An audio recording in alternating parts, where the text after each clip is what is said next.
नवसाला पावणारा लालबागचा राजा। या लालबागच्या राजाची स्थापना झाली 30 मुळी नवसानं 1934 साली।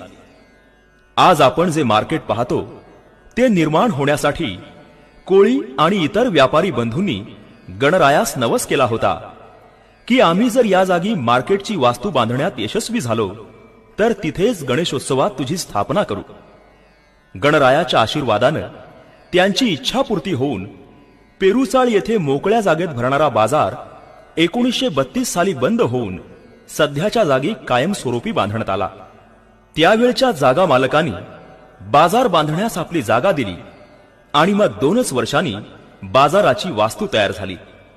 अशा प्रकारे गणपती नवसाला पावला।